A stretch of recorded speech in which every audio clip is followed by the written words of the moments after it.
Aziz Seni, bonjour. Bonjour. Merci d'avoir accepté mon invitation. Merci à vous. Alors aujourd'hui, on est à nouveau à l'hôtel Little Regina qui nous a ouvert gracieusement ses portes pour pouvoir réaliser cette interview.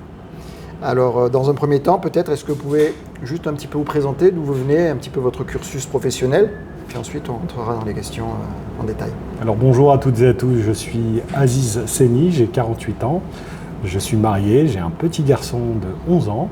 Je suis originaire de Mantes-la-Jolie et plus particulièrement du quartier du Val-Fouré et je suis un entrepreneur, investisseur avec un parcours un peu particulier. Je suis ce qu'on appelle un entrepreneur et un investisseur à impact. Pour vous la faire courte, c'est comment gagner de l'argent en faisant du bien autour de soi. J'ai créé, développé, vendu, planté, déposé le bilan de quelques sociétés, la vie et le parcours d'un entrepreneur, mais toujours avec cette volonté ancrée en moi, c'est celle du développement économique des banlieues. Mon parcours est lié à celui des banlieues et à cette volonté de les voir se développer et d'activer le levier économique. Je suis par ailleurs auteur de plusieurs livres, dont un qui avait beaucoup fait parler en son temps, L'ascenseur social est en panne, j'ai pris l'escalier, qui avait été publié en 2005. Je suis en préparation d'un nouveau livre qui sortira chez Michel Lafon à l'automne prochain.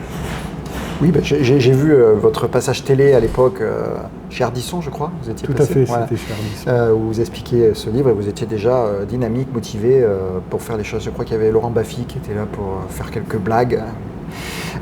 Oui, alors j'aime bien ce thème de l'ascenseur social étant panne, j'ai pris l'ascenseur. Aux États-Unis, ils disent l'ascenseur social n'existe pas parce qu'ils n'en ont pas, donc ils prennent l'ascenseur.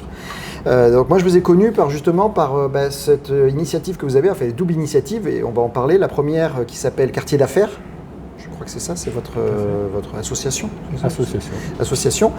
Et donc vous allez en parler un petit peu. Et de là, vous avez créé depuis l'année dernière, en tout cas, une première édition du Forum économique des banlieues, un petit peu calqué sur ce que se fait à Davos sur le Forum économique mondial, où toutes les grandes fortunes, les grandes entreprises viennent. Et là, vous avez un petit peu l'idée de reproduire le modèle, mais autour des banlieues.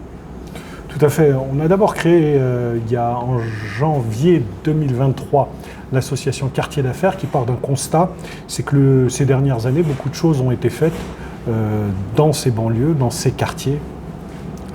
On a fait beaucoup en matière de sécurité, en matière d'action sociale, en matière d'urbanisme, mais le levier économique n'a jamais été réellement utilisé. Donc avec Quartier d'affaires, on s'est dit, dans ces quartiers, il y a à peu près, l'INSEE nous dit 250 000 entreprises TPE, PME installées. Et l'idée, c'est comment on peut aider ces TPE, PME à se développer. Parce que la TPE, PME, c'est une entreprise qui est locale, qui, si elle se développe, va recruter localement. Et donc, recruter localement, c'est intéressant, en particulier dans des territoires qui souffrent de 23% de taux de chômage en moyenne. Donc, Quartier d'affaires, c'est d'abord ça, c'est une association qui œuvre à la croissance des TPE-PME installées dans ces territoires. Nous sommes aujourd'hui présents en Île-de-France, en Auvergne-Rhône-Alpes, en Occitanie, et l'objectif, c'est de couvrir toute la France et les dom-toms, parce qu'on oublie souvent les dom-toms, d'ici 3 ans. Évidemment, Quartier d'affaires offre des programmes d'accompagnement en fonction de la taille de l'entreprise. On a un programme qui s'appelle Décoller pour les tout petits, on a un programme qui s'appelle Grandir pour les entreprises de plus de 2 ans, plus de 50 000 euros de chiffre d'affaires, on a un programme qui s'appelle Accélérer pour les entreprises de plus de 100 000 euros. Nous sommes en train de structurer un programme d'accompagnement pour les entreprises un peu plus matures qui font 3, 4, 5 millions d'euros. Et donc, Quartier d'affaires, c'est un booster, un accélérateur, un développeur de croissance pour ces TPE, PME installés dans ces territoires. Mais ce n'était pas suffisant. Au niveau national, il n'y avait pas de rendez-vous inscrit au calendrier économique français concernant ce sujet du développement économique des banlieues. Chaque année, vous avez, par exemple, un salon qui s'appelle le Salon de l'agriculture, où se réunissent tous les entrepreneurs du secteur agricole, de l'industrie agroalimentaire, et je ne sais pas si vous y allez, moi j'y vais, on a beaucoup de plaisir à découvrir les métiers, les difficultés aussi de nos agriculteurs et de nos entrepreneurs du monde rural. Et je me suis dit qu'il fallait créer un moment dans l'année pour rassembler aussi les acteurs du développement économique des banlieues. Bien sûr, j'ai regardé ce qui se faisait en France, mais pas qu'en France, au niveau mondial. Et je me suis dit, tant qu'à passer du temps, autant s'inspirer du plus grand salon, du plus grand forum qui se passe aujourd'hui en Suisse, autour du mois de janvier, qui se passe à Davos, et c'est le World Economic Forum. Et donc, je me suis inspiré de cette méthode du Davos suisse. Quelle est-elle cette méthode? Cette méthode, c'est inviter les élites politiques, économiques, administratives et les acteurs du développement économique des banlieues pendant 2 jours à se rencontrer, à se connaître et à travailler ensemble, à faire aussi du business ensemble parce que c'est aussi l'objectif. Et donc en septembre dernier, en septembre 2024, au Conseil économique et social à Paris, nous avons organisé la première édition du Forum économique des banlieues, le Davos des banlieues, sous le parrainage de Xavier Niel, qui est peut-être aujourd'hui l'entrepreneur le plus important originaire de banlieue, puisqu'il est originaire de Créteil, et il en est très fier, il en parle souvent dans d'autres vidéos. Ce forum, il a pour objectif de se renouveler chaque année, et l'ambition c'est vraiment de l'inscrire dans le calendrier économique français, et la prochaine édition aura lieu en novembre 2025. D'accord, donc on a déjà là, on prend date pour novembre 2025. Très bien pour cette introduction. Alors aussi en introduction, je voudrais si on peut redéfinir un peu pour les auditeurs ce qu'on appelle de banlieue, parce qu'on peut avoir une mauvaise impression. Déjà, tout à l'heure, en arrivant sur les lieux ici, j'explique un petit peu le sujet de notre discussion. Et c'est parti sur, ah oui, mais dans les banlieues, c'est mal famé, il y a des problèmes de sécurité. Et donc, en fait, les banlieues, ça ne se résume pas à ça, loin de là. Alors, les banlieues, pour être très précis, quand on dit banlieue, en tout cas chez Quartier d'Affaires, on utilise le mot banlieue pour que tout le monde comprenne. Maintenant, si on va faire un peu plus de technique administrative, nous nous adressons à 1506 quartiers prioritaires de la politique de la ville, QPV. Il y en a 1506 en France et dans les DOM-TOM, 1362 en France métropolitaine et le reste dans les territoires et départements d'outre-mer. Donc, c'est de ces territoires. Ça représente à peu près 6 millions d'habitants. Ça représente 250 000 TPE-PME. Ça représente 350 000 auto-entrepreneurs. Et ça représente 75 milliards d'euros de chiffre d'affaires. Ça représente aussi l'avenir. Parce que selon des études économiques croisées, ça représenterait 250 milliards de potentiel de développement économique sur 15 ans. À l'heure où beaucoup, Bercy et un certain nombre de dirigeants cherchent des sources de financement, de croissance, eh bien il y a là, sous leurs yeux, un potentiel de croissance extraordinaire qui a été complètement ignoré ces dernières années. Oui, ça vous l'avez dit tout à l'heure. J'ai bien aimé votre introduction où vous expliquez qu'effectivement ces quartiers, on s'en est occupé, en tout cas on s'en intéresse du côté social, du côté logement, enfin toutes ces choses urbanistiques, exactement, pour reprendre le bon terme. Et c'est vrai qu'au niveau économique, c'est rare qu'on se dise c'est là qu'il faut planter des graines d'entreprises, d'auto-entreprises, de développement. Alors il y a eu des zones franches, je pense que ça existe toujours aujourd'hui, les zones franches. Alors en 1995 ou 96, je ne sais plus, vous me pardonnez pour l'année d'écart, le gouvernement d'Alain Juppé avait effectivement lancé la création des zones franches urbaines. Elles perdurent, elles ont périclité. Les gouvernements qui se sont succédés les ont vidés au fur et à mesure de leur substantifique moelle et de ce qui faisait leur avantage, mais je crois encore qu'on pourrait tout à fait les relancer. Elles constituent un outil très intéressant d'un point de vue levier économique. Si on compare par exemple avec ce que font les Américains ont créé un dispositif qui s'appelle les Opportunity Zones. Ça a permis d'attirer 75 milliards dans des territoires pauvres, alors ils n'appellent pas ça banlieue, ils appellent plutôt ça quartier, même si ce n'est pas tout à fait la même définition qu'en français, 75 milliards en 5 ans dans ces territoires. Ça a permis, par exemple, de transformer Harlem en hub économique. Au sein de Quartier d'Affaires, nous avons créé un label qui s'appelle Made in Banlieue. Le Made in Bronx, qui a été créé il y a 5 ans, a attiré 1,2 milliard de dollars d'investissement, rien qu'avec ce label. Donc on a du potentiel, les Américains l'ont démontré avec leurs quartiers, et croyez-moi, les quartiers, le Bronx des années 90, même Marseille ferait figure du pays des bisounours, enfin les quartiers nord de Marseille feraient figure de la petite maison dans la prairie à côté. Donc on a du potentiel là sous les yeux, et souvent on me demande mais pourquoi ils ne l'ont pas fait. C'est la question qui allait arriver, le pourquoi. Pourquoi je pense que Pour être très franc, au début, je pensais que nos dirigeants ne voulaient pas, que ça ne les intéressait pas. Et en fait, avec l'âge et les rencontres de dirigeants administratifs, politiques de très haut niveau, c'est pas qu'ils ne veulent pas, c'est qu'ils ne savent pas. C'est difficile de croire que des brillants énarques avec des parcours politiques, on a des intellectuels extraordinaires en France, on l'oublie souvent, on aime râler, on aime se flageller, mais on oublie aussi toutes les forces intellectuelles, économiques, politiques que nous avons, c'est du très haut niveau. Eh bien, ils ne savent pas faire. Ils ne savent pas par où prendre le bout avec ces territoires. C'est pour ça que parfois, certains ont dit on va mettre plus de sécurité. En vérité, quand vous mettez plus de sécurité, vous ne réglez pas les problèmes. Vous entendrez souvent le mot gérer. On gère la situation, on ne la règle pas. C'est différent. D'un point de vue social, évidemment, on ne peut pas mettre non plus une assistante sociale derrière chaque personne dans ces quartiers. C'est pas comme ça qu'on règle les problématiques de pauvreté. Ça peut être un coup de main ponctuel, aider quelqu'un qui est blessé par la vie, qui tombe à un moment donné, lui tendre la main pour l'aider à se relever. Évidemment, c'est nécessaire, mais ça peut pas être un système à long terme. Quant à le fameux discours ambiant qui a tenu les années 90 et 2000 de tout mettre sur l'urbanisme en disant c'est la faute des tours, c'est la faute, mettez des coups de peinture sur les murs, ça ira mieux. Bon, on voit bien que ça ne marche pas, la courbe du chômage continue. Non, moi je crois vraiment que c'est le levier économique qu'il faut parce que l'emploi, quand vous avez un emploi, que vous pouvez payer votre loyer, que vous avez la dignité de pouvoir remplir votre frigo, de partir en vacances, d'avoir un chien, enfin bref, de râler parce que vous payez des impôts, eh bien je trouve que c'est le premier pas. Je dis souvent qu'il n'y a pas d'intégration sociale s'il n'y a pas d'intégration économique. Et je crois que les banlieues aujourd'hui nous le démontrent. Oui, ben justement, vous avez dit le mot, ça fait un bon relais pour passer, relais de transition sur le mot intégration. Parce qu'aujourd'hui, on l'entend beaucoup. Hein, en France, on a eu le mot immigration et maintenant, on a aussi l'intégration. Puisque lorsqu'on parle de certaines banlieues, alors pas toutes, hein, je pense que dans les 1506, c'est pas tous dramatique comme dans certaines qui font la une des journaux, comme vous dites, les quartiers nord de Marseille ou certaines banlieues parisiennes ou des grandes villes, on va dire. Il y en a des plus modestes.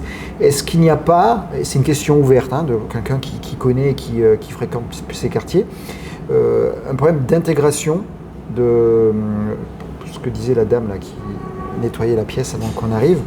Il disait qu'il y a certains immigrés, elle-même est immigrée espagnole, mais qu'il y a des immigrés des fois qui ont du mal à s'intégrer parce qu'ils ramènent en plus de...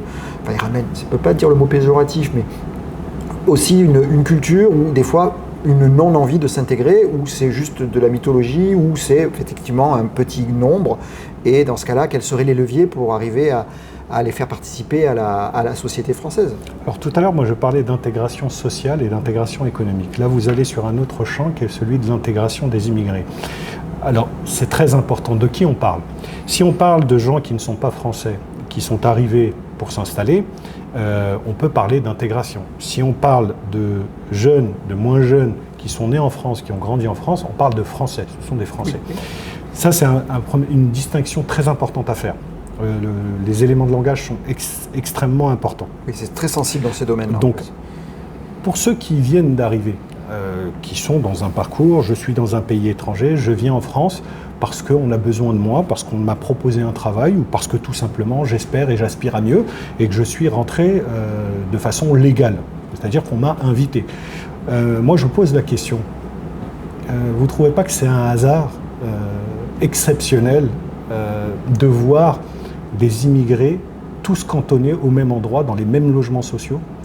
Ce que je veux dire par là, c'est que si vous vous baladez dans les quartiers, à l'Ariane, à Nice, à Vaux-en-Velin, au Mas du Taureau, au Val-Fouré, à Mantes-la-Jolie, vous allez vous apercevoir que les cités sont structurées de manière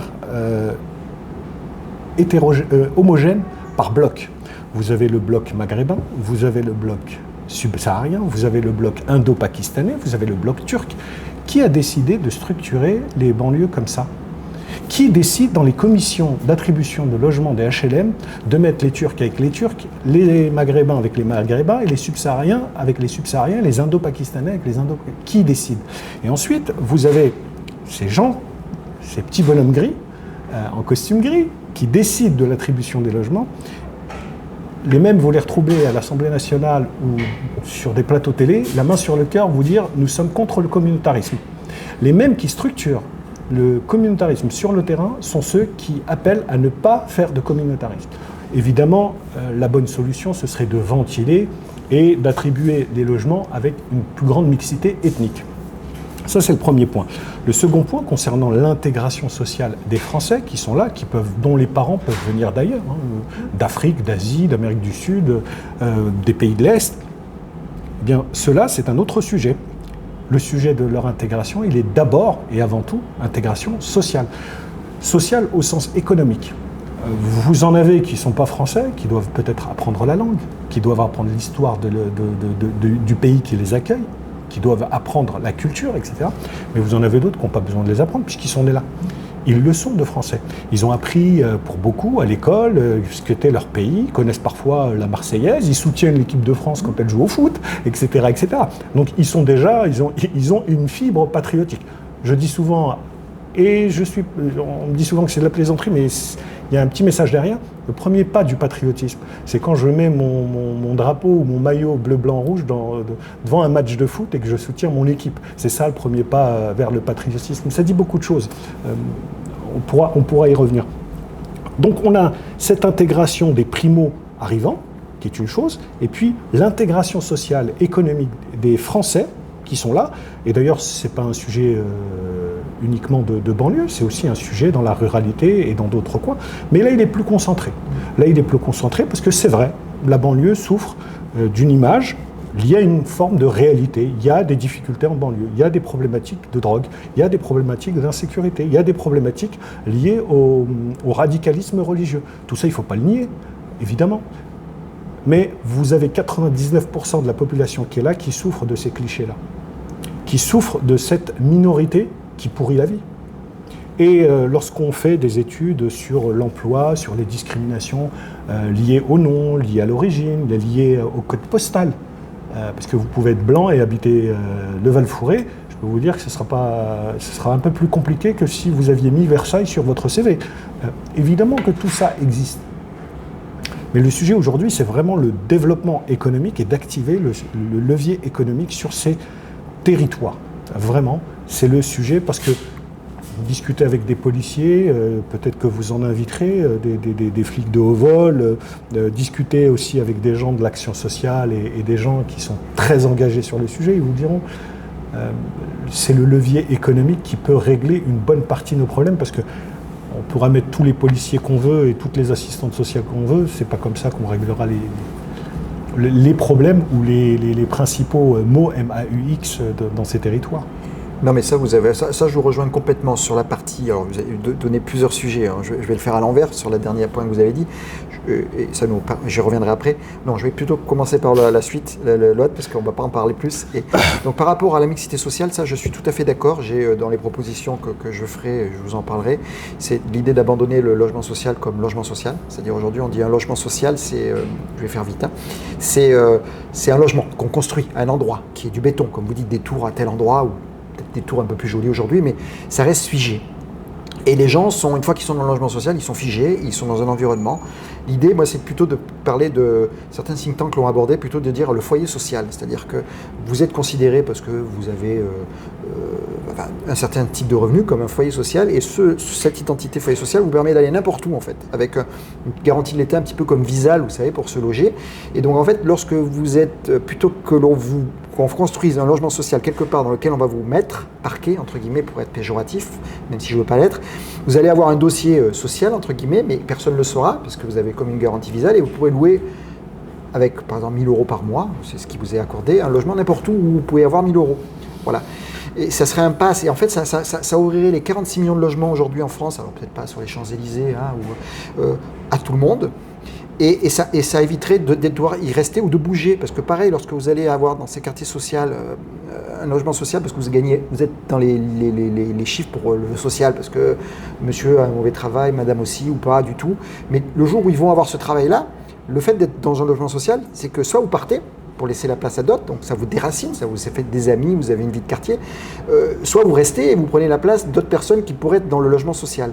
Alors que d'avoir ce logement social diffus, mais on en reparlera, je vous appellerai quand j'aurai fait mûrir la proposition, permettrait d'avoir et de plus avoir cette incursion des agences immobilières ou des propriétaires dans dans la vie des gens pour dire donnez-moi votre fiche de paye.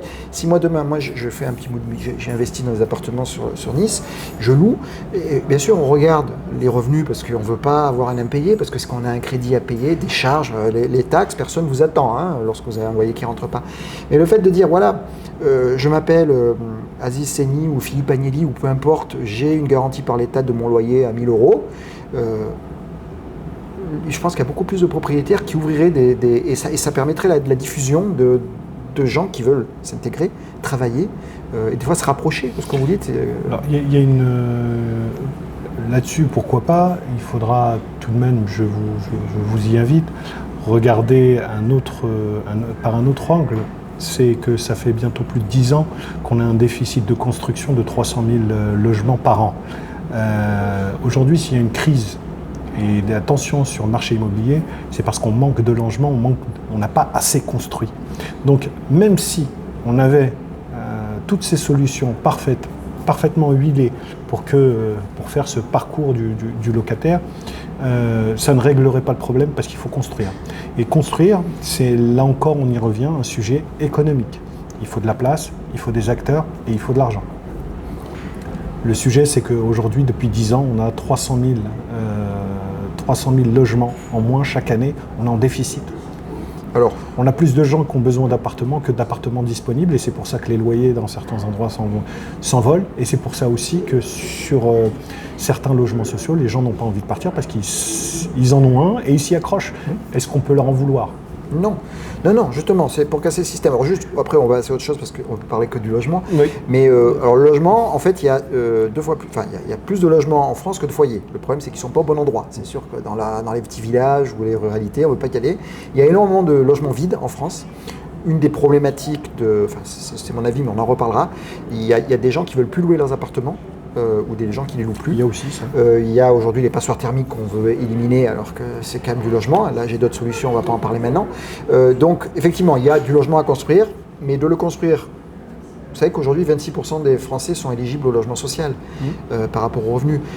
Pour ma vision d'une société, si on veut parler en large, c'est que peut-être dans le logement social, il ne devrait y avoir que 5% d'une population qui doit être dans du logement social. C'est-à-dire les autres, il faut les aider et les faire sortir.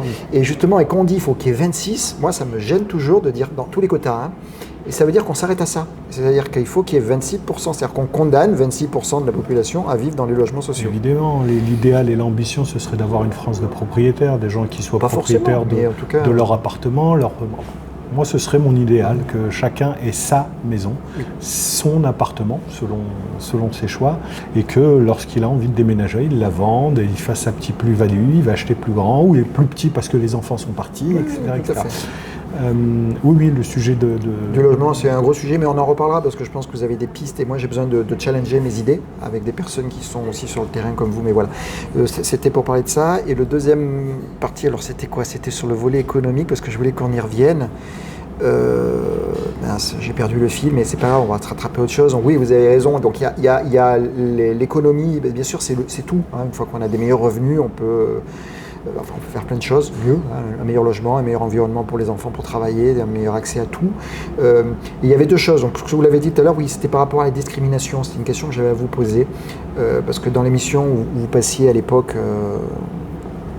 Donc c'était en quelle année ? Alors vous m'avez dit en 2005 le livre, donc c'était il y a 20 ans. Parce que moi, c'était il y a 20 ans. Parce que moi je l'ai vu il y a 10 ans sur internet, parce que Lina l'a mis il y a 10 ans. Moi j'étais chef d'entreprise ou même en tant que propriétaire bailleur, j'ai loué à des gens qui savaient que leur dossier passerait pas. Tout simplement parce que des fois il n'y avait pas complètement tous les revenus. Vous savez, il y a la règle des 3 fois les revenus, ou des fois des noms qui ne sont pas, alors qu'ils peuvent être italiens. Il y a des gens qui arrivent d'Italie, c'est aussi de l'immigration. Ah bah oui, ça l'a été et ils ont vécu une période très difficile. Tout à fait. Moi je connais des gens d'immigration italienne. Moi je suis italien, moi c'est mes grands-parents. Donc après mes parents étaient nés en France. Mais effectivement il y a des familles italiennes qui parlaient pas italien, qui s'interdisaient de parler l'italien dans les familles parce qu'ils voulaient s'intégrer, ils ne voulaient pas, donc il y a eu ces problèmes-là, mais partout. Et donc, comme vous dites, qui changent le nom, des fois, ou qui changent le code postal. Et ça, c'est un réflexe qu'ont certains chefs d'entreprise, pas tous, heureusement. Il y en a qui sont ouverts à la diversité. Il y a même des entreprises spécialisées là-dedans. Je crois que vous connaissez pour le recrutement, comment ça s'appelle Arc-en-Ciel, je crois, ou quelque chose comme ça, qui est une entreprise d'intérim spécialisée dans le recrutement. Voilà, donc il y a cette barrière à l'entrée quand même. Et ça, on le voit, c'est un a priori. C'est un jugement a priori des gens, mais qui est difficile à... C'est pour ça qu'il y a encore des problèmes, qui est difficile à casser. Enfin, moi, c'est l'impression que j'en ai. Que des gens ne font pas forcément confiance à des gens à qui on devrait faire confiance. J'ai pas de solution là-dessus, je bug un peu. Moi, le sujet de la discrimination, vous savez, par nature, l'homme a peur de ce qu'il ne connaît pas, il a peur de la personne qu'il peut avoir en face. Vous savez, l'étranger au Moyen-Âge, c'était celui qui venait du village d'à côté. Tout à fait. Donc, celui qui vient de loin, celui qu'on ne connaît pas, celui qui ne vit pas à proximité, qui n'a pas les mêmes codes sociaux, même dans un pays unifié, eh bien, on peut en avoir peur et ça se traduit dans certaines par discrimination. Il faut analyser le process du recrutement.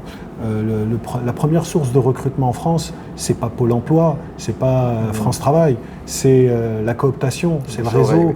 La première discrimination, elle est là. C'est comment je passe mon CV à la bonne personne, qui connaît la bonne personne, pour qu'elle se retrouve en haut et que Philippe, chef d'entreprise, parce qu'il a eu une recommandation, on se dit tiens, ce CV, je vais appeler parce qu'on m'a rassuré, on m'a dit qu'on le connaissait. Donc c'est ça la première des discriminations. Elle est liée d'abord au réseau social, à ce que Bourdieu appelait le capital social. Après, vous avez évidemment des discriminations dans un contexte. Depuis le 11 septembre, avec tout ce qui s'est passé, avec l'image, et encore une fois, cette minorité, qu'elle soit ethnique, religieuse, banlieusarde, oui, il y a une minorité qui fait la une des journaux et qui nuit à toute une autre partie de la population. C'est un sujet, et moi je trouve que une des façons de le régler, ça ne règle pas tout, mais c'est d'essayer de faire rencontrer les gens. C'est que des chefs d'entreprise qui sont éloignés de ces banlieues y aillent, et puis que la banlieue aille aussi là où se trouvent les chefs d'entreprise, qu'ils se rencontrent, qu'ils se dialoguent, qu'ils dialoguent, pardon, et même qu'ils s'engueulent. C'est bon, c'est qu'il y ait de l'échange, et il n'y a pas encore suffisamment d'endroits où ça peut se faire. Je pense que c'est une piste. Après, bien sûr, il y a tout ce que peut mettre en place l'État, les garde-fous. Je trouve, pour ma part, que sur les discriminations, moi je serais plutôt pour une vision à l'anglo-saxonne, c'est plutôt taper au portefeuille lorsqu'on est reconnu coupable de discrimination, parce qu'il y a aussi des gens qui le font de manière très délibérée, et ça, c'est pas acceptable. Oui, tout à fait. La discrimination, c'est pas une opinion, c'est un délit puni par la loi, et je trouve qu'on est encore très laxiste sur ce sujet. Ouais. Ça fait vraiment beaucoup de mal. Quand vous discriminez quelqu'un qui est originaire de ces banlieues, qui a Bac+5, qui s'est donné à fond dans les études, etc., et qui ne trouve pas un job à la hauteur de ses compétences, parce que mauvais nom, mauvais prénom, mauvaise couleur, mauvaise religion, mauvaise adresse, quel exemple vous donnez pour les plus jeunes derrière? C'est-à-dire que finalement vous expliquez aux plus jeunes que ça ne sert à rien d'aller à l'école. C'est un contre-exemple républicain, pour reprendre les grands mots et les grands concepts. Donc non, au contraire, je trouve que ceux qui cherchent du travail, ceux qui viennent de ces territoires, je vous assure, ils ont plus faim. Ils ont beaucoup plus faim, ils sont beaucoup plus déterminés que la moyenne. Pourquoi? Parce qu'ils savent que quand ils trouveront un job, ils le garderont, parce que c'est tellement difficile d'en avoir un par les temps qui courent. Donc, moi, à mes collègues chefs d'entreprise, je leur ai dit, ne le faites pas par conviction. Si vous ne voulez pas le faire pour le cœur, par esprit républicain, faites-le pour votre compte d'exploitation, faites-le pour votre business. Parce que recruter quelqu'un qui vient de banlieue, c'est quelqu'un qui va bosser plus et qui va vous rapporter plus. C'est aussi simple que ça. Tout à fait. Non, mais moi, je suis convaincu sur ce qu'on a dit là.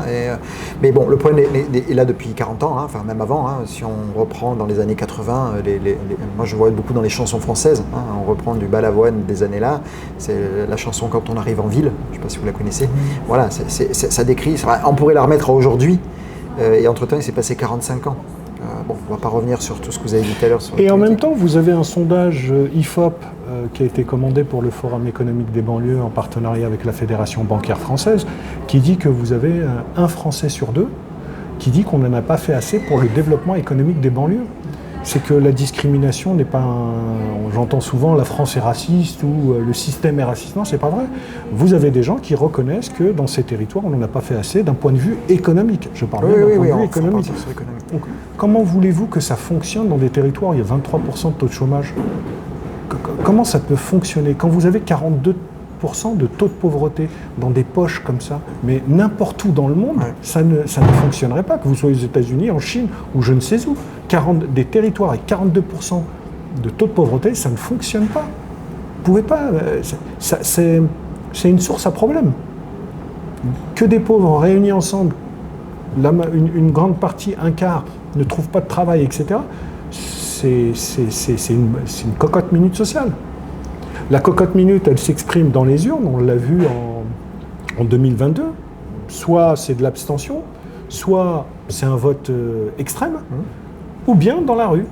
C'est juillet 2023 et les révoltes des banlieues. Donc il faut prendre en considération tout ça, mettre tout ça sur la table et se dire, mais moi je crois, en mettant tout ça sur la table, que le levier économique, c'est vraiment celui qu'on doit activer de manière urgente et dans l'intérêt de tout le monde. Encore une fois, si on ne le fait pas parce qu'on a envie, parce qu'on est très engagé socialement, etc., il faut le faire parce que c'est stupide de laisser 250 milliards de potentiel en jachère comme ça.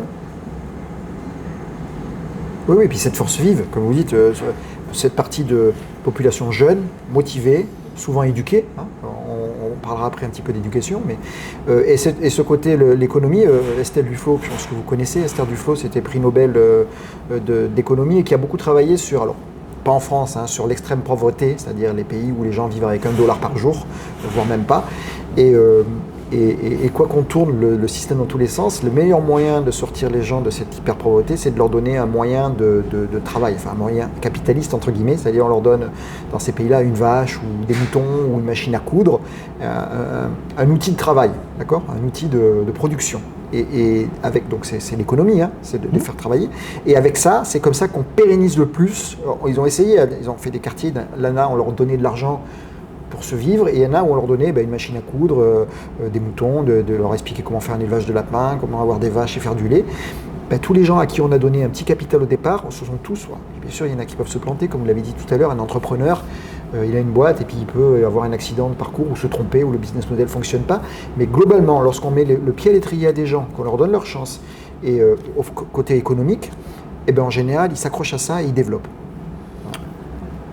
Moi, je crois beaucoup à l'intégration économique si on veut une intégration sociale forte. Je crois qu'on ne peut pas laisser 23% de gens sans travail. Je crois que quand... Vous savez, quelle est la force d'un pays? C'est la démographie. Ouais. Aujourd'hui, la dynamique démographique en banlieue, elle est plus forte que la moyenne nationale. Est-ce que vous savez qu'un bébé sur 4, 25% des enfants naissent aujourd'hui en banlieue, dans ces quartiers? 25%. Vous vous rendez compte, ça veut dire que plus d'habitude, on se dit la jeunesse, c'est l'avenir d'un pays. Mais là, on a des chiffres. Là, cette dynamique-là, alors qu'est-ce qu'on veut? Est-ce qu'on veut créer une génération de rancuniers qui demain se dira ce pays n'a rien fait pour moi, on m'a laissé de côté? Ou est-ce qu'on veut créer quelque chose de plus inclusif et de se dire oui, moi je suis venu d'un quartier, mais la France, mon pays, elle a fait beaucoup pour que je puisse m'en sortir, j'ai pu trouver un travail malgré tout, j'ai pu monter ma boîte malgré tout, etc., etc. Alors tout ça existe bien entendu, mais ce n'est pas la perception générale. C'était un de mes posts sur LinkedIn récemment, c'est de poser la question tout simplement, le président appelle à la mobilisation contre la menace russe. Ma question était simple, ce message, comment il est perçu en banlieue? Avec les plus et les moins, sans tirer de conclusion. Et si on ne peut pas avoir un patriotisme à deux vitesses, on ne peut pas dire le patriotisme, c'est de pointer du doigt et de montrer cette banlieue comme bouc émissaire. Et puis, comme pendant le Covid, quand on en a besoin, parce qu'on avait besoin de chauffeurs, d'infirmiers, de policiers, de militaires, etc., on se dit, ah non, bravo, on les applaudit parce que la banlieue était là. Non, on ne peut pas faire ça. On est un pays, on est unis. Et il faut qu'on pense à ces territoires, à la fois dans leur intérêt, les habitants de ces territoires, mais aussi dans l'intérêt, encore une fois, de notre économie. C'est hyper rationnel. Si on ne le fait pas pour ces territoires, il faut au moins le faire pour notre économie qui en ce moment souffre et en a besoin. Oui, ben ça, à un moment donné, vous étiez interviewé avec une dame qui travaillait dans les crèches, qui faisait des crèches dans les banlieues. Alors là, c'est vrai que le côté crèche, moi j'ai trouvé ça très intéressant de pouvoir proposer une solution de garde pour pouvoir que les personnes puissent aller travailler. Parce que souvent, dans toutes les populations, même aujourd'hui, la démographie baisse en France. Une des raisons, il y en a plein, hein, les raisons sont multiples et sont liées, c'est compliqué. Mais une des raisons, c'est aussi quand le couple travaille, d'avoir un moyen de garde pour les enfants. Et ça ne concerne pas que dans les banlieues, ça concerne aussi les gens qui sont dans des quartiers plus chics, n'ont pas forcément alors, peut-être moins de problèmes que dans les banlieues. Moi, j'ai bien aimé cette démarche-là sur les crèches. Et justement, ma question est par rapport à la réindustrialisation et à mettre de l'activité économique dans ces banlieues. On l'a parlé tout à l'heure d'urbanisme. Est-ce que justement, ces quartiers qui sont faits de tours, de l'époque, maintenant c'est peut-être un peu différent, est-ce qu'il y a une possibilité d'intégrer facilement pas que des commerces, mais des entreprises, ou est-ce que le foncier justement de tertiaire, de bureaux ou industriel n'est pas encore pas au bon endroit? C'est-à-dire que, comme quand on est dans une zone rurale, on n'a pas forcément, on est obligé de prendre la voiture pour faire beaucoup de kilomètres pour aller trouver un vivier de travail. Tous ces quartiers sont à proximité de grandes métropoles. Donc le foncier, il est très intéressant. Il y en a de disponibles. Il y a des réserves de foncier disponibles. Il y a une main-d'œuvre. On disait tout à l'heure 23% de taux de chômage. Ça veut dire aussi 23% de gens disponibles, prêts à se former, qui veulent travailler, etc. On parlait tout à l'heure des dispositions, les zones franches, les dispositions fiscales. Donc, il y a aussi un intérêt d'un point de vue fiscal pour des investisseurs à venir là. Le problème n'est pas le produit banlieue, le produit au sens produit d'investissement. Vous avez été gestionnaire de patrimoine, c'est le problème. Vous le savez, un produit, il faut quand même quelqu'un pour le vendre. Et aujourd'hui, qui vend la banlieue en tant que produit d'investissement? Personne. Je vous donne un exemple très concret. On a en France la chance d'avoir un programme qui s'appelle Choose France, qui a été mis en place par Emmanuel Macron. C'est un succès. 60 milliards ont été investis par des investisseurs étrangers en 5 ans. C'est extraordinaire. Lorsqu'on regarde dans le détail, 0 pour la banlieue. 0. Les investissements étrangers arrivent en France, ils vont toujours au même endroit. Alors la question que j'ai d'ailleurs posée au président de la République, c'est est-ce qu'on ne pourrait pas créer au sein de Choose France un Choose banlieue pour que, excusez-moi de l'expression, la banlieue puisse aussi croquer de ce gâteau. Parce qu'il faut que ça ruisselle, mais que ça ruisselle aussi jusqu'au bout. Et qu'on ça aille, alors probablement que d'autres dans la ruralité diront nous aussi on veut notre part, et ce serait légitime.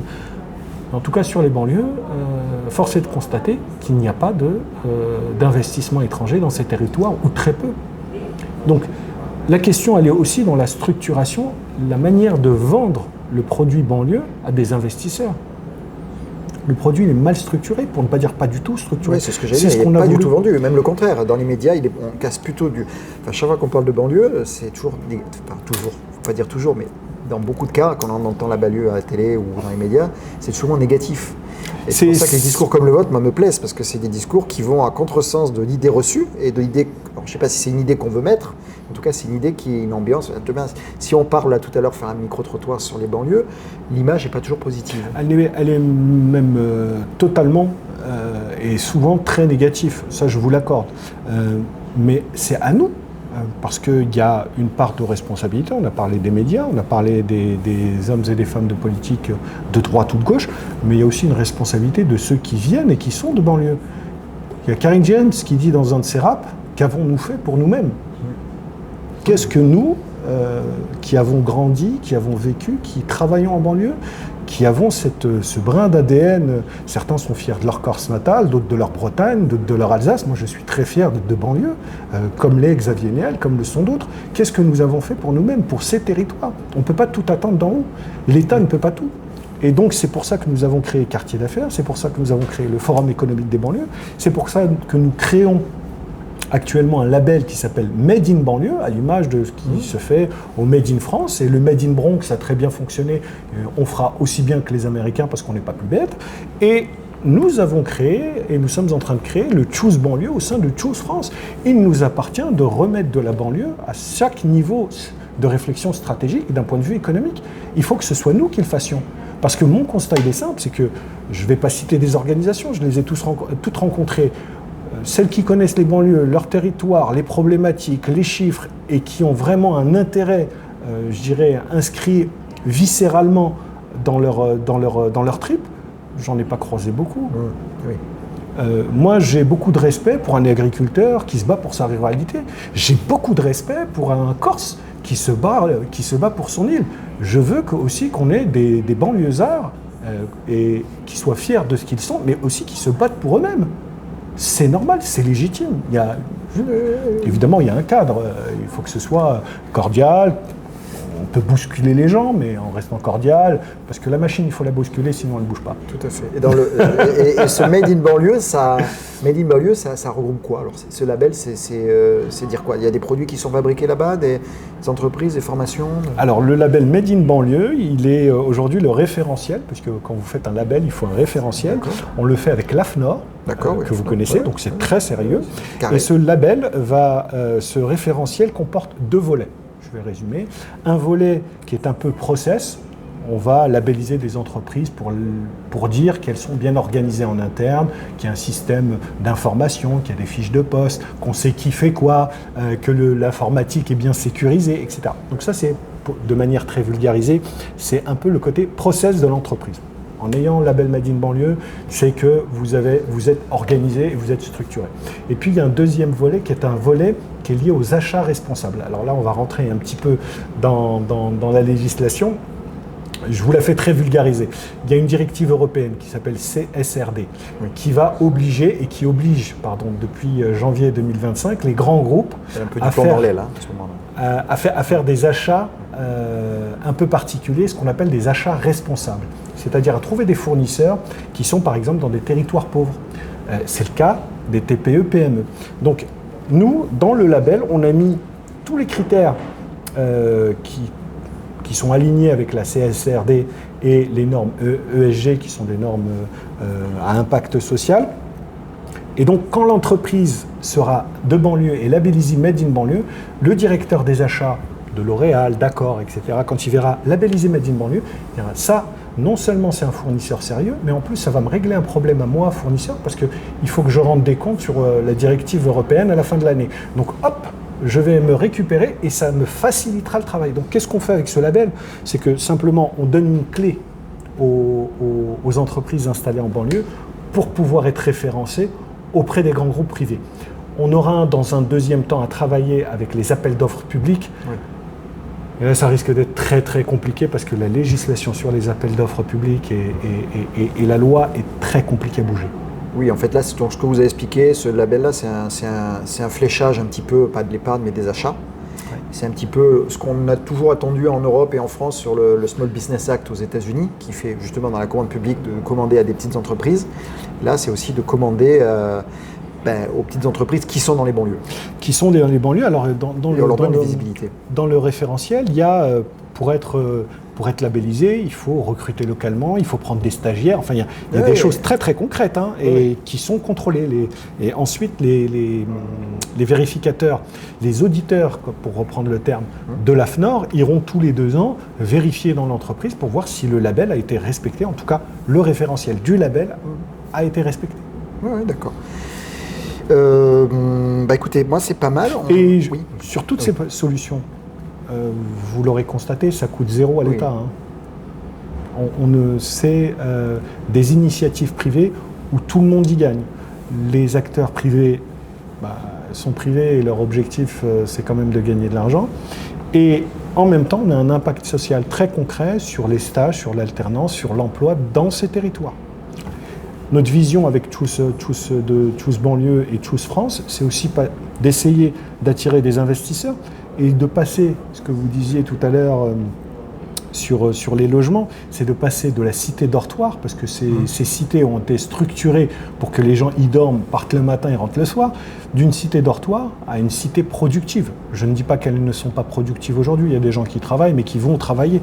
C'est qu'on puisse avoir une quote-part sur ces territoires, une partie de logement social, une partie de logement en pleine propriété, et puis aussi du foncier pour les entreprises, pour les bureaux, etc. Et il ne vous aura pas échappé que dans certaines banlieues, on a une dominante de logements sociaux plus que de bureaux, ou pas du tout de bureaux, même pour certaines. Donc il faut, et d'ailleurs d'autres banlieues un peu plus aisées, c'est plutôt l'inverse. Pas de logements sociaux et beaucoup de bureaux. Donc les excès sont jamais bons, il faut trouver un équilibre et il faut aussi que cet équilibre se retrouve en banlieue. Oui, mais je suis d'accord sur les équilibres et cette idée de foyer social et de pouvoir être logé, on y reviendra une prochaine fois, un peu n'importe où de façon diffuse. Je pense que c'est quand même important de sortir les gens de, comme vous dites, quiconque que l'on met ensemble. Moi, quand j'ai fait mon expérience aux États-Unis, c'est sûr, si on mettait tous les Français au même endroit, après on reste entre nous et on vivait à la française là où on était. C'est juste un réflexe de communauté lorsqu'on est regroupé ensemble. Mais quand vous le choisissez, c'est une chose.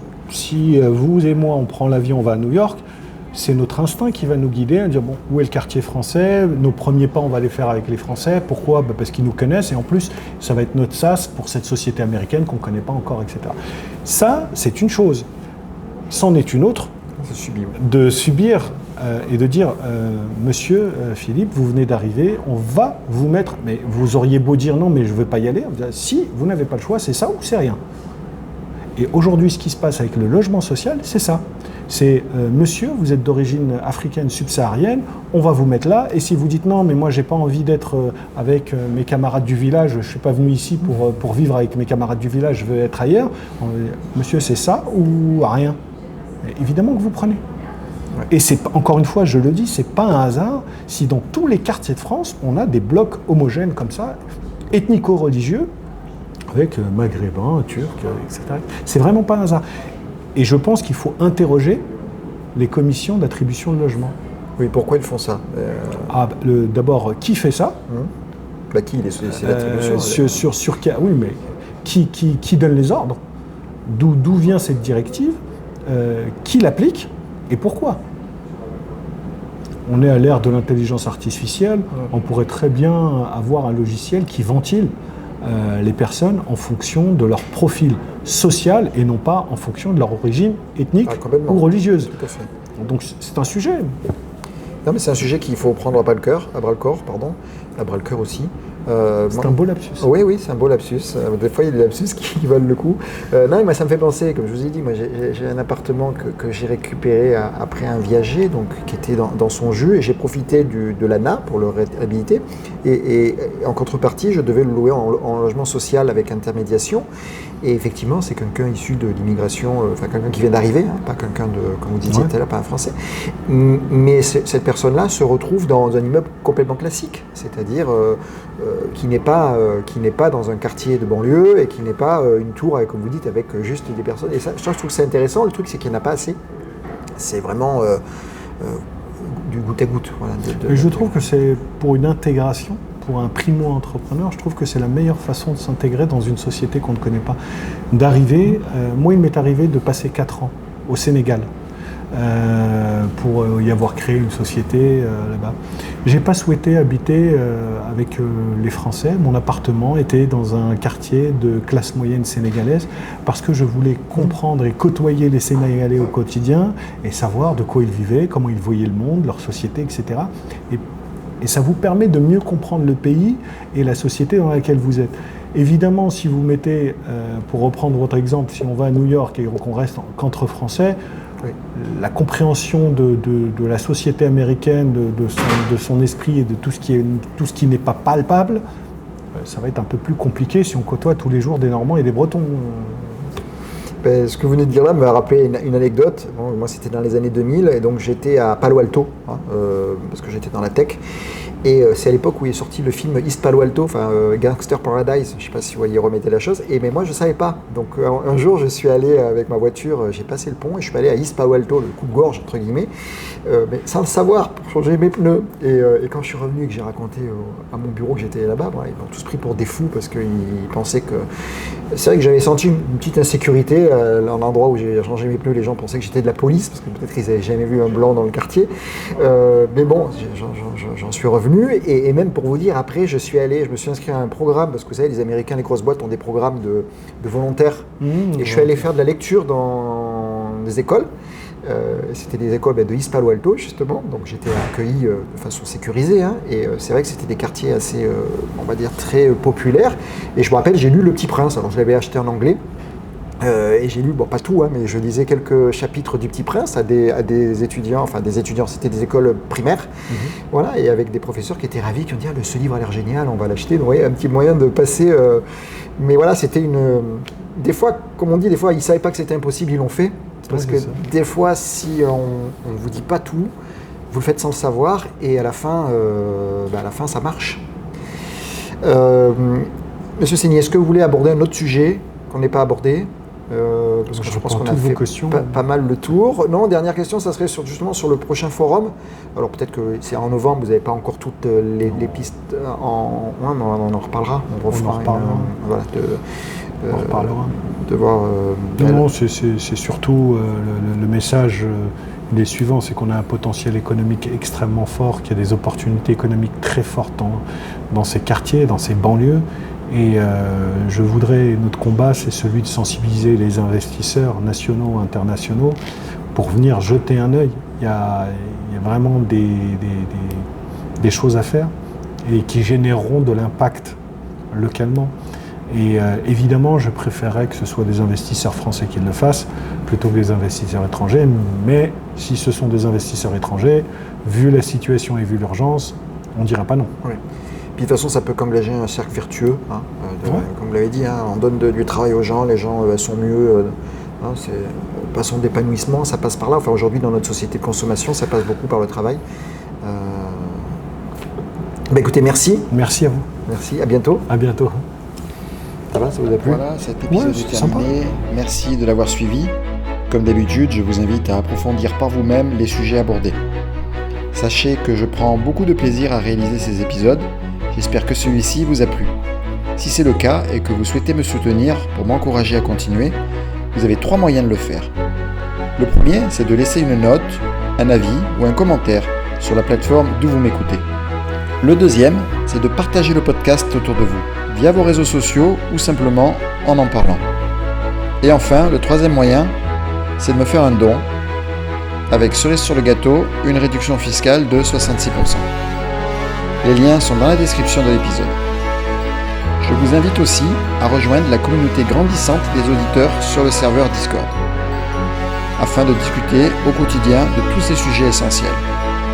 L'avenir nous rassemble. À très vite, merci